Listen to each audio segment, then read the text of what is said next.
एक मजाक जो जिंदगी भर का डर बन गया। दोस्तों कहते हैं कि हंसी मजाक और गुनाह के पीछे बस एक पतली सी लकीर होती है।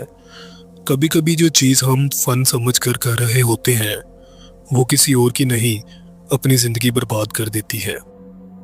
आज जो मैं आपको कहानी सुनाने जा रहा हूँ वो मुझे साहिवाल से दिल ने भेजी है। ये उनकी ज़िंदगी का हकीकी वाकया है जो आज भी उन्हें रातों को सोने नहीं देता। ये कहानी है दिल और उसके बचपन के दोस्त समीर की, और ये कहानी मैं आपको दिल की जुबानी सुना रहा हूँ। लाइट्स बंद कर लीजिए, हेडफोन लगा लीजिए और चलिए इस खौफनाक रात की तरफ। मेरा नाम अदील है। मैं और मेरा दोस्त समीर एक प्राइवेट कॉलेज में पढ़ते थे। हम दोनों एक ही कस्बे के रहने वाले थे और रोजाना अपनी 70 सीसी बाइक पर कॉलेज जाया करते थे। सच कहूँ तो हम पढ़ाई से ज़्यादा आवारागर्दी के लिए मशहूर थे। लेट नाइट्स, चाय के होटल, बेमकसद हंसी मजाक और सबसे बड़ी बात दूसरों का मजाक उड़ाना। समीर थोड़ा शांत था लेकिन मेरी गलत कंपनी ने उसे भी बिगाड़ा हुआ था। वो सैटरडे की रात थी, सर्द हवा चल रही थी और हल्की सी धुंध भी थी। हम रात के तकरीबन 9 बजे कॉलेज से वापस आ रहे थे। शहर से निकलते ही एक वीरान रोड शुरू हो जाता है जहां दोनों तरफ सरसराते दरख्त और बीच में टूटी फूटी सड़क। बाइक समीर चला रहा था और मैं पीछे बैठा हुआ इधर उधर देख रहा था कि अचानक मेरी नजर एक कच्चे रास्ते पर पड़ी। वहां एक लड़का और लड़की हाथ पकड़े धीरे धीरे जंगल की तरफ जा रहे थे।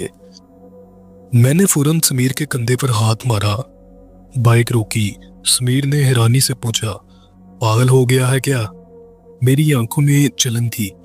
कॉलेज में कोई लड़की हमें देखती तक नहीं और यहाँ ये दोनों इस वीराने में चल उन्हें डराते हैं।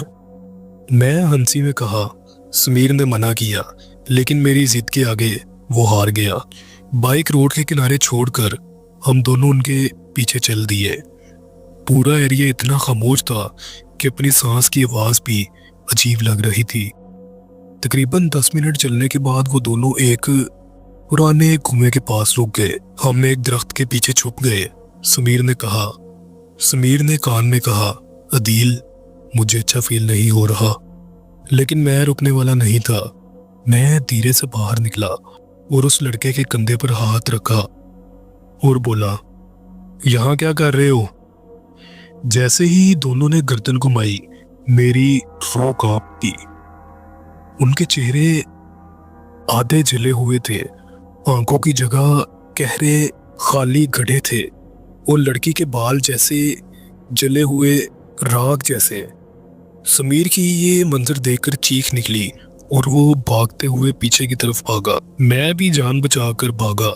हमें लग रहा था जैसे कोई हमारे पीछे आ रहा हो। हम लोग डर कर अपने घर तक पहुंचे। उस रात के बाद चीजें खत्म नहीं हुई। अगली रात मेरे कमरे की खिड़की के बाहर 2 साए खड़े थे, वही जले हुए चेहरे। और फिर तीसरी रात को बिजली सिर्फ हमारे घर की गई इस पार। वो घर के बाहर आ चुके थे। आखिरकार हमें एक बुजुर्ग ने बताया कि हमने बेचैन रूहों को छेड़ा है। सिर्फ एक ही रास्ता है, दिल से माफी मांग लेना। सी जंगल, सी कुएं के पास हाथ जोड़कर माफी मांगे। वो उस रात के बाद वो कभी वापस नहीं आए। आखिरकार हमें एक बुजुर्ग ने बताया कि हमने एक बेचैन रूहों को छेड़ा है। उन्होंने बताया कि अब आपको उसी रास्ते पर जाकर और उसी कुएं के पास जाकर आप दोनों को उनसे माफी मांगनी होगी। तो ये मेरा एक छोटा सा वाकया था, मैंने आपसे शेयर किया। और ये कोई ऐसी कहानी नहीं, ये मेरी ज़िंदगी का एक सच्चा और खौफनाक वाकया है। मैं उम्मीद करता हूँ आपको मेरी ये स्टोरी पसंद आई होगी। बहुत शुक्रिया आपने अपनी स्टोरी हमें शेयर की। दोस्तों कैसी लगी आपको स्टोरी मुझे कमेंट करके ज़रूर बताइएगा। और अगर आप भी मुझे अपनी स्टोरी शेयर करना चाहते हैं तो डिस्क्रिप्शन में मेरे व्हाट्सएप नंबर पर मुझे शेयर कर सकते हैं। मिलते हैं अगली स्टोरी में, तब तक के लिए अल्लाह हाफिज़।